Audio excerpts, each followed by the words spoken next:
diameter 4 berapa kapasitas ikannya? Tebar padat itu variasi mulai 100 ekor per kubik sampai 200 ekor per meter kubik. Jadi gini, D4 itu kalau tinggi 1 meter itu kan volume airnya 12 meter kubik. Iya. Kalau main 100 ya berarti 1200. Kalau main 120 ya 1500 kan gitu ya. Tapi kalau main 150 per meter kubik ya atas itu. Kalau main 200 per meter kubik ya bisa 2400. Tapi dilihat dulu aerasinya harus mencukupi. Harus diukur dengan namanya alat diometer, nama dissolved oxygen meter, atau diukur oksigen terlarutnya. Nah itu yang penting.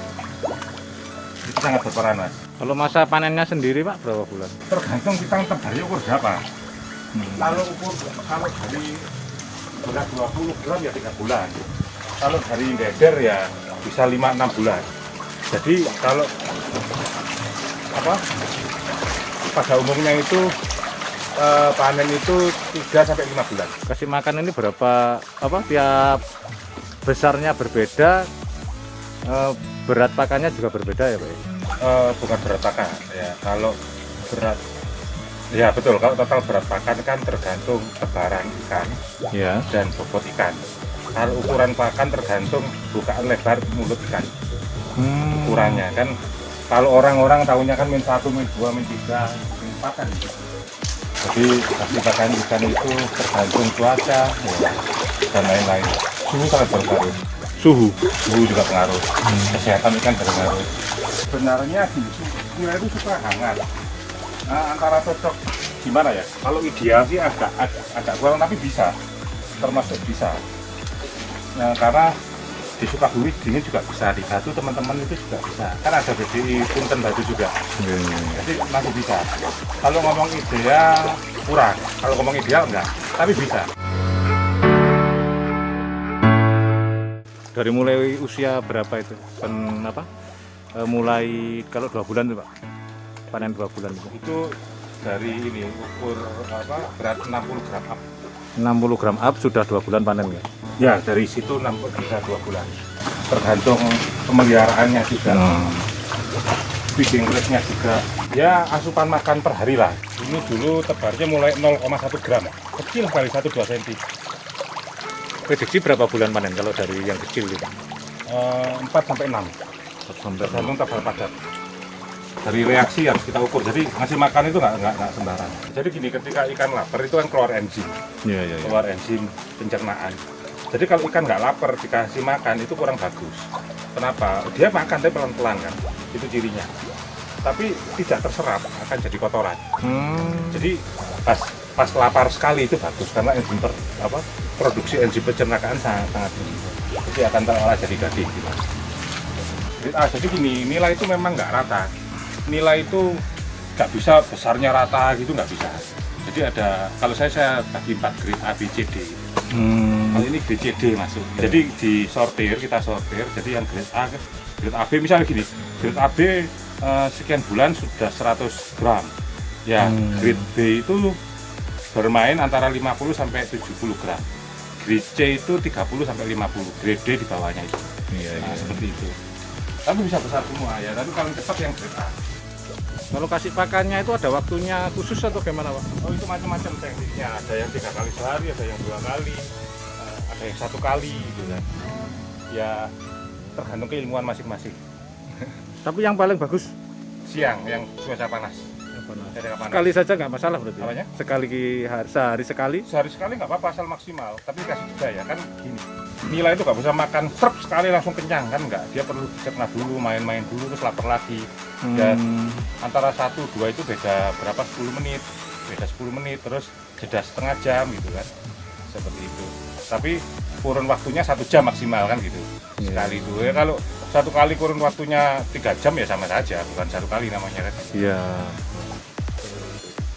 Ya macam-macam tekniknya.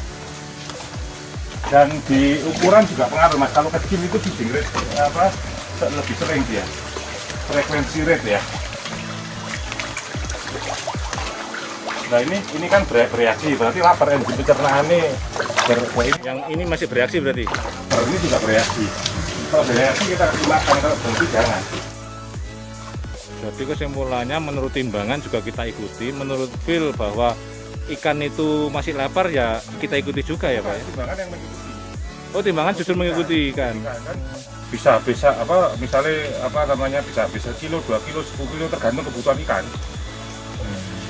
Ya kita yang bagus gitu kenyangnya ya macam-macam orang, ada yang naker, ada yang gimana kan gitu ya. Tapi sebaiknya itu adalah saturasi, artinya gini. Kira-kira kenyangnya itu 80% kan ketahuan.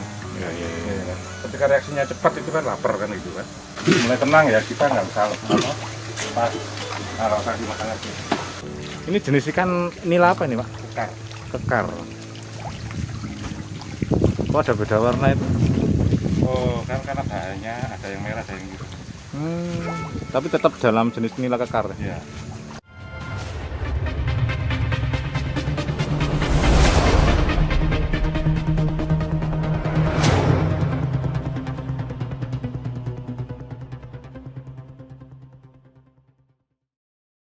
Selamat siang, Assalamualaikum warahmatullahi wabarakatuh.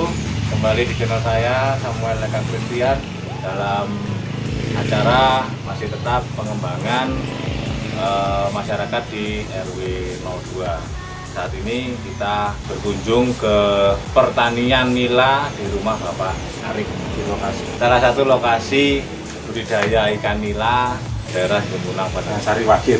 Pengen tahu Pak, kita dari warga RW 02. Sebenarnya kita ada program di YouTube untuk memunculkan bahwa di RW 02 itu banyak sekali potensi-potensi baik itu sumber daya alam maupun sumber daya manusia. Jadi kita ingin mengajak bersama-sama khususnya warga RW 02, marilah kita membangun ekonomi masyarakat, ekonomi warga biar lebih meningkat dengan cara-cara yang menurut warga itu baik dan bisa dilaksanakan oleh mereka.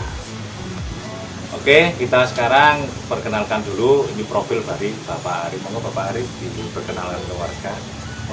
Assalamualaikum warahmatullahi wabarakatuh. Salam sejahtera. Selamat siang. Salam. Nama saya Arif. Saya itu besar di RT 3 RW 2 Bakalan Kerajaan. Terus lulus kuliah, alhamdulillah kerja di United Tractors. Saya dulu kuliah di Brawijaya, setelah lulus langsung ada hukum kampus. Saya ke Jakarta kerja di United Tractors, terus berpindah-pindah ke beberapa perusahaan pertambangan batubara sampai kemarin tahun 2019. Nah, setelah naik gaji ya, alhamdulillah tahun 2019 naik gaji, saya pensiun dini di perusahaan, bukan pensiun selamanya, bukan. Saya ingin istirahat dan mencoba membangun usaha sambil mencari kesempatan untuk bekerja lagi. Mumpung masih muda ya, mencoba membangun usaha. Usaha yang saya lakukan adalah satu di Bakalan Kerajaan ya, yang dibuktikan itu ada tanah. Itu kita manfaatkan untuk perikanan juga nila, tapi sistem terpadu ya. Di atasnya ada hidroponik, jadi di bawahnya kolam ikan, terus di atasnya hidroponik dan aquaponik sayuran. Kemudian itu lokasi pertama, terus lokasi kedua ada di sini di Jemunang. Ini kita ada lahan 1000 meter lebih dan insya Allah kita akan akuisisi lahan samping kantornya juga. Ini budidaya ikan nila, sistem intensif. Di Bakalan Kerajaan juga intensif ya, pakai bioflok. Kalau di sini pakai sistem bioflok dan RAS, Regulated Aquaculture System. Intinya gini, air itu difilter jernih, dimasukkan kolam lagi, intinya itu. Kalau bioflok tidak. Kalau bioflok itu kotoran ikan itu diolah dengan probiotik ya dan lain-lain. Ya bahan-bahan bioflok itu ada kapur pertanian, dolomit atau tohor istilahnya, ada garam, fungsinya masing-masing ya. Saya nggak berbicara teknis. Sini nanti terus detail. Kemudian ada probiotik dan gula atau molasses sebagai untuk karbon. Nah itu air itu tidak dibuang, berputar terus, diolah terus menjadi makanan ikan. Tapi makanan utama tetap wajib, harus dikasih makan wajib, itu wajib. Dan alhamdulillah saya banyak hikmah dalam kurun waktu berusaha ini. Jadi gini, ketika kita masih muda itu wajib berusaha, wajib. Nah, saya bersyukur saya mulai usaha sekarang. Kenapa? Usaha itu tidak mudah. Jungkir balik, ada jungkir balik. Ujiannya ada, tapi itulah ciri-ciri pengusaha sukses. Bukan pengusaha semusim. Jadi pengusaha sukses itu diuji sama Tuhan, sabaran. Dan kita harus sabar terus. Harus apa namanya? Kalau bahasa Jawa itu kekeh gitu kan. Dan saudara-saudara kita etnis lain kan terbukti ketika dia kekeh, jungkir balik, jatuh bangun, dia berhasil. Nah, kalau kelemahan orang Jawa kan gini ya, nun sewu, ada mitos, kalau ada tanda nggak enak dikit, oh ini tandanya nggak boleh lanjut. Nah, itu yang salah. Itu yang salah. Menurut saya itu asalkan usaha itu halal, berpotensi dan bisa dilakukan, itu harus kejar. Ada potensi nasional harus kejar. Terus untuk ini Pak, sejarahnya jenengan bikin perikanan nila ini itu diawali dari ide apa, atau dari hobi atau dari mana Pak? Jadi gini, awalnya saya itu kan bagian berternak ayam awalnya, ayam Awalnya potong. potong. Ayam potong. Di sini mau saya bikin peternakan ayam potong awalnya. Terlihat menjanjikan, tapi setelah lihat aktual bisnis dari teman-teman dan pemain besar juga, itu memang fluktuatifnya terlalu fluktuatif dan terlalu genuine. Dan memang pemain besar di ayam potong itu bergantian untuk naik, dan frekuensinya ya cukup lumayan menantang lah. Ya, karena kita pengusaha awal kan ingin yang agak aman, walaupun aman itu dalam artian bukannya tidak ada ujian, nggak bukan. Nah, Ada risiko. ada risiko. Akhirnya kita main ayam petelur. Kita coba di bawah wajan ayam petelur, bawahnya itu ikan lele. Tumbang Sari ya. Tumbang Sari. Ayam petelur itu cukup bagus, cuman gini, karena harus ganti ayam, harga telur fluktuatif, ya itu untungnya itu nggak seberapa, kecuali mainnya gede banget. Jadi bisa untung gede karena volume harus gede banget, karena ada unsur apa namanya suplai makanan ya, konsentrat. Kan kalau kita pakai petelur kan bisnis ayam petelur kan makannya ada konsentrat, ada dedak, ada jagung. Kalau mainnya besar itu kita main suplainya enak, bisa dapat suplai murah, terutama jagung dan katul gitu ya, bercampur konsentrat. Kalau beli jadi kan mahal. Kan di bawahnya lele. Ternyata setelah saya analisa, bisnis ikan itu lebih menguntungkan sebenarnya. Nah, lele itu menguntungkan tapi juga berisiko tinggi. Ada kanibal dan lain-lain ya, makanya juga mahal. Lele kalau nggak protein tinggi nggak bisa. Terus ketika panen ada kurun waktunya. Kalau terlalu besar itu harganya turun kan. Jadi harus pas usia umurnya. Sedangkan makannya banyak. Kalau pas harganya turun kita juga kewalahan gitu. Harus pinter. Petani lele itu bertani lele bukan berarti tidak menguntungkan, cuma harus pinter dan kerja kerasnya harus. Terus saya analisa lagi nila, nila itu lebih santai, tapi bukan berarti mudah, karena nila itu kenapa kok santai? Jadi gini, nila itu umumnya semakin besar itu harganya semakin mahal, tapi bukan terlalu besar juga bisa juga. Artinya gini, dari 1 kilo isi 10 itu sudah laku. 45 bagus. Artinya gini, kalau kita punya strategi, kita tawarkan ketika berat sudah mencapai 1 kilo isi 7-8. Ya, andai kan mundur-mundur kan kita kasih makan terus sampai 1 kilo isi 4-5-6, itu harganya semakin bagus. Paling bagus di bobot segitu. 45 lah itu bagus. 5-6 itu. Artinya resikonya sangat sedikit. Dan makannya nila itu bukannya sedikit, tapi tidak segeragas lele ya. Kalau bahasa Jawanya itu geragas sebanyak lele itu pakannya mahal, makannya juga banyak, telat makan kanibal. Nah, nila itu lebih amannya di situ. Tapi bukan berarti biaya rendah juga, tidak. Karena gini, kalau kita punya lahannya banyak, berhektar-hektar, kita pakai konvensional aman. Artinya gini, konvensional itu tetap padatnya rendah. Tapi karena lahannya luas, jadi ikannya bisa banyak. Ya, kan? Ya, tapi pakan tidak terkontrol, lebih dalam. Nah, karena lahan yang kita punya sebagian besar masyarakat Indonesia kan lahannya nggak berhektar-hektar. Sedangkan lahan berhektar-hektar kalau nyediain air juga, airnya harus ada aliran yang bagus ya. Kan terbatas. Nah, karena keterbatasan ini sekarang ini sudah banyak diaplikasikan teknologi budidaya nila intensif. bedanya nih budidaya nila intensif dan non intensif itu apa sih? Nah, kalau intensif itu kadar padatnya banyak per meter kubik, bisa 100 sampai 100 sampai 200. Kalau non intensif ya 7 sampai 10 ekor per meter kubik, beda sekali ya.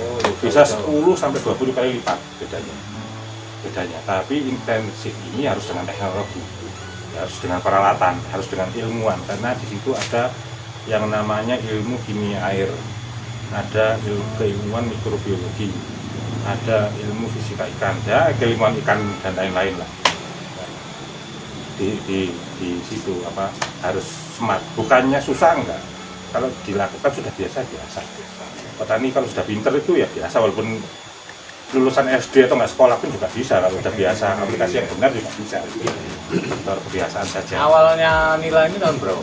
Saya baru tahun 2020 awal, dulunya kan lili 2019. Oh, berarti baru 1 tahun ini. Iya, 1 tahun ini. Yang di Padang Kerajaan sudah panen, alhamdulillah. Sudah berapa kali panen, Pak? Sudah 1-2 kali panen lah. Dan hasilnya pun menjanjikan. Hasilnya kan itu harus dilihat dari unsur biaya dan keuntungannya. Menjanjikan. Ya, tapi sekali lagi menjanjikan itu kalau volumenya besar. Ya tergantung skala ekonomi masing-masing orang beda. Ya kalau orang itu kebutuhan kecil, skala kecil ya juga bisa menguntungkan kan gitu. Kalau yang jenengan alami, kayak yang jenengan alami ini kan sudah jual ya. Berapa persen Pak keuntungan dari modal Pak? Kalau dihitung-hitung secara kasar Pak? Ya kalau kita ngomong modal kan modal itu ada OPEX istilahnya, kalau dalam OPEX itu operational expenditure, itu artinya biaya operasional atau harga pokok produksi gitu kan. Nah, dikurangi CAPEX, capital expenditure itu biaya modal. Nah, itu kita kita alokasikan dalam bentuk penyusutan ya.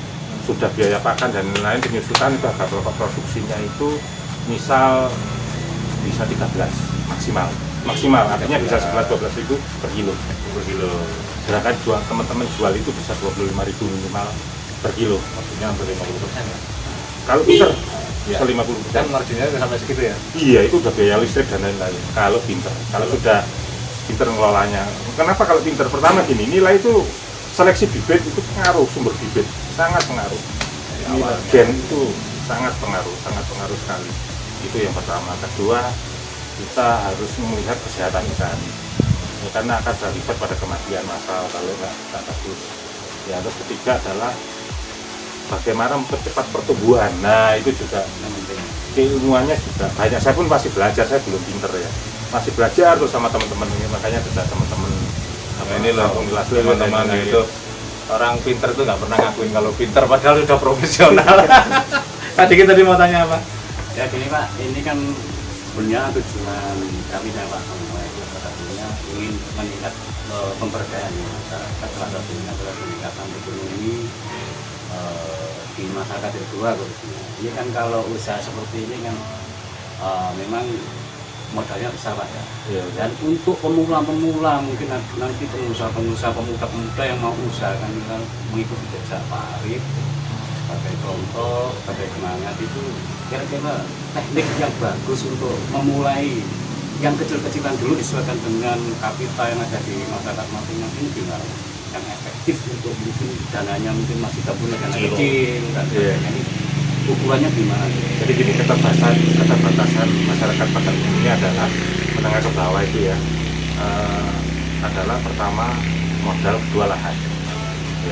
Ya untungnya dengan nilai intensif ini bisa dimulai dengan lahan yang kecil. Ada teman saya di dalam rumahnya malah.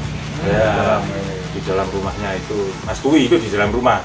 Bukan berarti lahannya dia kecil, enggak, dia juga punya lahan besar, tapi untuk mulai itu nggak boleh nafsu. Pertama latihan dulu, menghidupkan dulu nila. Kedua baru membesarkan. Nah, modal awal, masalah modal itu juga nggak perlu banyak-banyak di awal. Relatif. Jadi gini, misal kita pakai sistem biotop, kita beli saja full set kolam D2 itu cukup murah. Itu paling 800.000 kolamnya. Terus aerator itu dengan harga 400.000 sudah mewah lah. Nah, jadi kan sudah 1,2 ya. 1,2 ditambah selang aerator ya 1,2 setengah. 1,50. Terus debit ya karena cuma paling ya D2 itu paling kalau masih belajaran diisi maksimal 400 lah, maksimal 400 sama jaga kematian. Artinya dengan bibit 400 dikalikan 500 rupiah. Kalau belajar itu lebih baik bibitnya ambil yang gede aja. Iya, rada gede biar cepat panen. Usia berapa gram? Berapa gram ya? Gede itu paling ideal itu di atas 10 gram. Ya, misal kita paling buruk lah, kita ambil paling mahal biar ngitungnya 500 per ekor. Artinya kan kalau 400 ekor butuh 200.000. Ya, berarti bisa modal 1.450.000. Makan di awal. Bibit. Bibit susu itu sudah kolam, bibit, mesin. Oh iya, Ya, makanan ya. Belum pakan. Nah, ya. ya pakan ya. Pakan itu kalau mohon maaf itu tadi 400 ekor ya. 400 ekor taruhlah matangnya itu 350 ya. Kan kita dari suku kematian atau bibit yang nggak tumbuh gitu kan. 350 itu andaikan kita ngejar 1 kilo isi 5 ya, berarti kan 350 3 ya kan ya, bisa 70 kiloan ya, 70 kilo. Nah kalau FCR1 itu artinya 1 kilo pakan menjadi 1 kilo daging yang protein tinggi, itu biayanya antara 10.000 per kilo. Artinya kita butuh dana untuk pakan itu 700 ribuan ya, 700 ribuan ya kan, berarti tapi 700 ribuan itu kan bisa dicicil dalam kurun waktu 4 bulan lah, ya, gak langsung jerak gitu kan, kan makanya bertahap. Jadi setelah total ya 2,1 itu sudah bisa menghasilkan ya kalau bagus ya, itu 70 kilo kalau bagus, 70 kilo kali 25.000. Taruhlah kalau masuk belajar untung bersihnya 10.000 ya kan, berarti kan untung 700.000 ya kan, lumayan. Itu yang terlalu kecil loh. Kalau ya, makanya 4 bulan Pak. 4 bulan. Ya bisa 4 bulan, bisa 5 bulan, namanya belajar ya. Ya saya sendiri juga masih belajar sama teman-teman petani Malang Raya, sama teman-teman Kampung Hasil lagi cari formulanya yang paling optimal dan cepat. Ini kita masih mencari-cari. Padahal secara nasional sudah ada petunjuknya. Jadi BPPT Sukabumi dari kementerian ya, dari KKP ya, itu sudah ada jumlahnya. Cuman kita lagi cari titik optimal sesuai kondisi kita, nah, sesuai kondisi alam di Malang ini, ya, ketersediaan bibit, pakan dan lain-lain. Itu potensinya taruhlah 700.000, andaikan di minimal dimain di 500.000 untuk di 2 ya kan ya.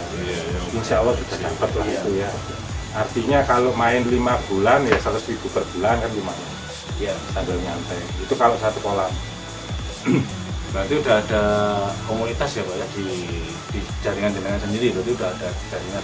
Sudah ada, alhamdulillah sudah ada.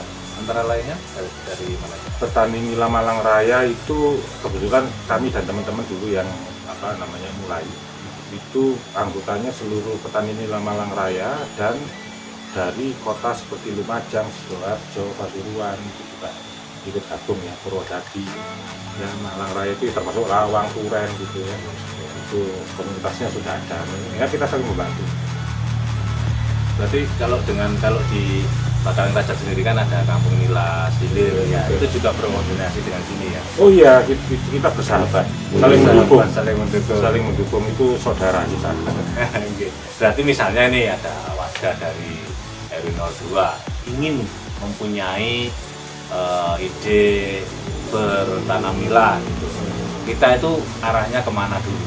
Kita harus ke KNS dulu atau langsung ke jenengan bisa atau gimana Pak prosedurnya? Sebaiknya ke KNS dulu.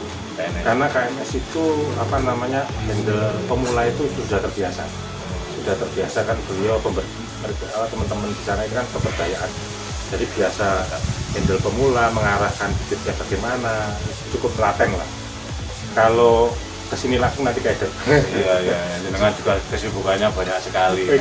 Ya, tapi kalau pengen kesini ya mau ngomong aja. Tapi kalau ngomong petunjuk apa-apa ya secara teknis langsung itu studi bandingnya lebih apple to apple ya, lebih enak ke Kampung Nila Sililir. Tapi kalau saya teman-teman main kesini minta arahan ya, kita namanya saudara teman ya wis dengan senang hati lah. Karena masih ada kesinambungan ya Pak ya, dengan KNS, baik itu Pak Arif secara pribadi dengan KNS pun masih ada kesinambungan. Nah ini warga RW 02 jangan ragu-ragu untuk memulai usaha. Usaha apapun itu asal kita tekun, asal kita ulet pasti jadi nih Pak. Betul, insya Allah jadi. Nah, apalagi kalau lebih dibesarkan. Tadi kan untung yang saya sampaikan itu minimalis, artinya minim. Padahal itu bisa lebih lagi gitu, lebih lagi. Banyak petani nila itu sukses ya. Saya berteman ya secara nasional ya dengan petani-petani nila yang besar itu ya. Mulainya kecil, tapi berkembang ya jadi gede. Dan sekarang ini kan lahan terbatas, jadi ya intensif itu paling memungkinkan lah. Dan teman-teman jangan khawatir pemasaran ya, kita kerjasama dengan teman-teman teman-teman Gislelir itu beberapa orang, kita kan membuat organisasi yang membantu petani dalam pemasaran. Berarti udah ada ya Pak ya pemasaran? Sudah kita pasarkan di tim kita bikin organisasi. Kurang apa aja Pak? Dari segi pembelajaran sudah ada, terus SOP-nya sudah ada, pemasarannya sudah ada, lengkap berarti. Ini loh usaha yang benar-benar jelas, ada arahnya. Jadi kita arahkan, jadi petani-petani yang bermitra dengan kita kan rencana mimpi ya membuat perusahaan. Memang saya dan beberapa orang ini bukan KNS, tapi teman-teman ya ada yang teman-teman di KNS, tapi bukan KNS ya yang organisasi kita, tapi dengan KNS saling berkesinambungan ya, teman-teman dari Gislelir saling berkesinambungan. Ya kita bikin semacam embrio perusahaan yang bermitra dengan petani. Ya kita akan membantu petani dalam mendapatkan bibit unggul, pakan yang bagus, kemudian cara budidaya yang bagus, dan kita pasarkan. Tapi harus intensif. Kalau tambak kolam konvensional kita enggak. Yang karena ada perbedaannya ya. Ada perbedaan kualitas karena kita mau produk kita spesifik, yaitu tank culture lah kalau bahasa Inggrisnya. Bahasa gampang ini loh. Kalau tank culture itu medianya itu terbatas lah. Di kolam tembok, kolam terpal kan itulah intinya gitu. Dengan teknologi ras atau bioflok. Nah, itu kita hanya bermain di situ karena kualitasnya beda. Kualitas daging ras itu bagus. Nah, mempunyai pangsa pasar tersendiri. Untuk target pasar sendiri Pak, ada nggak target atau untuk pangsa pasar Malang aja atau nasional atau skala internasional mungkin Pak, dari target pangsa pasar yang ingin dibidik? Nah, namanya mimpi kan bebas ya. Ya betul. Jadi gini, kalau pertama awal itu Malang Mas. Jadi gini, saya berpengalaman dalam menjual seri hidroponik, kita punya tim sales dan lain-lain. Itu ada pasar yang eksklusif, yang mengutamakan kualitas. Masyarakat menengah ke bawah juga sekarang juga menyasar kualitas. Ya. Terus hidroponik kan itu lebih mahal dari sayur biasa. Itu ya, alhamdulillah puji Tuhan ya laku. Iya. Laku. Nah, Mila juga gitu, kita nggak mau jual mahal enggak. Tapi kan kita ingin melindungi petani dari tengkulak yang ngawur, yang seenaknya nawar. Betul. Tapi artinya kita kan jualnya juga nggak bisa murah, bukan kita jual mahal enggak. Tapi kan barang kita bagus, nggak tahu tanah, daging tebel, rasa gurih, dan kita mau membantu petani. Kecuali kalau petani itu mau bisa jual sendiri ya monggo. Ini kita menampung bermitra dengan petani yang kesulitan atau malas jual sendiri. Nah, itu kita tampung hasilnya, kita jualkan dan kita ajari. Karena itu adalah partner bisnis kita. Nah kalau mimpi tadi, pertama ya Malang Raya dulu. Ya, kemudian mimpinya ya nasional dan internasional. Amin. Dan itu ada teman-teman pemain besar ya. Itu kayak Aquafarm, juga teman-teman ada yang praktisi besar yang puluhan ton per hari. Produksinya itu gede sekali dan kita bisa karena Mila ini pangsa pasarnya masih luas. Ketersediaan barangnya itu terbatas. Jadi pas sekali dengan teman-teman RW 2 ini kalau mau skala kecil dulu belajar. Iya. Memang kita di RW 02 sedang belajar Pak. Ini masih berapa ya, 4 harian lah kita membangun biobloknya dulu katanya kan, kita masih belajar. Dan belajar kita itu inginnya sih mengikuti SOP yang ada, jadi nggak melenceng dari situ. Kebanyakan kan kendalanya di petani itu Pak, nggak mau mengikuti prosedur yang ada, dan nanti kualitasnya itu jadi nggak sama. Betul. Selain kualitas sama itu yang nanti yang rugi petani sendiri. Saya juga sudah nyoba cara ngirit ngawur sudah, dan anjur-anjuran. Ya kita nggak mau biaya tinggi juga nggak mau. Siapa yang mau biaya tinggi nggak mau. Makanya dengan teman-teman di Gislelir kita mencoba cari formulasi yang optimal dan sudah agak nemu sih, sudah mulai nemu sih. Sudah mulai nemu caranya biar ya apa namanya ikan nggak mati banyak, terus apa namanya pertumbuhan itu normal, syukur bisa cepat ya, pakannya juga nggak habis banyak kan, ada FCR namanya feed conversion ratio. Nah, intinya FCR itu gini loh, berapa kilo pakan yang dimakan itu jadi. Nah itu intinya. Contohnya Mas. Yang terakhir Pak Arif, jadi sesuai dengan tujuan kami dengan teman di sini ingin memberikan motivasi pada keluarga ini. Salah satunya kalau kita lihat di RW 2 itu sudah ada beberapa pemuda atau warga yang memulai karir di sini, terutama di perumahan juga ada yang sudah jadi developer, kemudian ada juga pengampingan tanah dan sebagainya. Karena Pak Arif ini mulai peternakan ikan. Kalau boleh saran Pak kepada warga atau pemuda yang mau di RW 2 ini, saran-saran Pak Arif untuk meningkatkan motivasi itu bagaimana?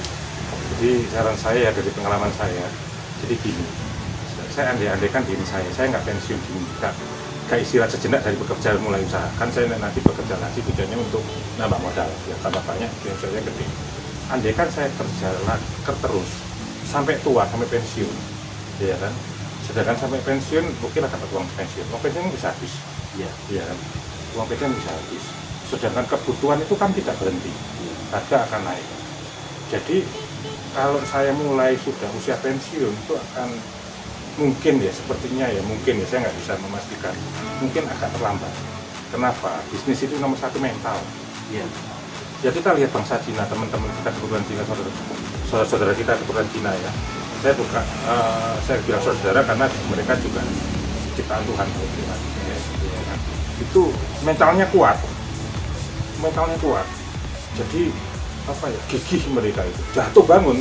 Jangan dikira saudara-saudara kita keturunan Cina itu berusaha itu langsung enak, enggak. Sama aja. Jangan dilihat hasil akhir, tapi perjuangan oleh prosesnya Iya, ya. kebetulan saya kenal banyak pengusaha Cina. Iya. Jadi gini, ternyata semakin besar usaha dia dulu itu hancurnya semakin parah. Dulunya itu semakin sengsara. Jadi semakin gede usahanya dia, ujiannya itu semakin berat. Tapi bagi mereka itu gigih. Nah, bagi teman-teman yang mulai usaha, jangan ditunda. Entah usia berapa, entah muda, entah sudah tua, nggak ada kata terlambat. Semakin ditunda akan semakin terlambat, karena mental itu yang wajib. Itu yang pertama. Kedua, kita ketika mulai lebih dini, kita mulai lebih dini mengenal fluktuasi bisnis, tantangan usaha. Jadi kita akan lebih siap. Kalau kita nanti semakin terlambat, belajarnya itu semakin telat. Contoh gini, belajar membaca, mau membaca bacaan alfabet, Al-Quran itu kan ketika kecil semakin bagus, semakin tua ya semakin susah. Makanya daya tangkapnya ya. Iya, jangan terlambat, karena sesuatu yang baik harus sesuatu baik itu harus percepat. Gitu. Jadi harus menikmati jatuh bangunnya dan jangan putus asa. Saya juga sudah jatuh bangun, tapi ya syukurlah nggak parah. Tapi sudah menemukan jalannya kan gitu. Mulai menemukan jalannya. Oke, baik para pemirsa YouTube dan para warga RW 02, kita sudah melakukan ngobrol asik bersama Bapak Arif. Semua sudah diceritakan dari awal sampai akhir. Semoga ini bisa menjadi motivasi buat warga RW 02 khususnya, dan buat semua warga plus 62 untuk kita lebih lagi berani dalam berbisnis, berani itu mengawali usaha dengan gigi dan ketekunan kita, pasti kita bisa. Baik Pak Arif, terima kasih banyak atas waktunya. Jangan lupa subscribe, klik komennya, klik like, dan di share. Terima kasih. Wassalamualaikum warahmatullahi wabarakatuh.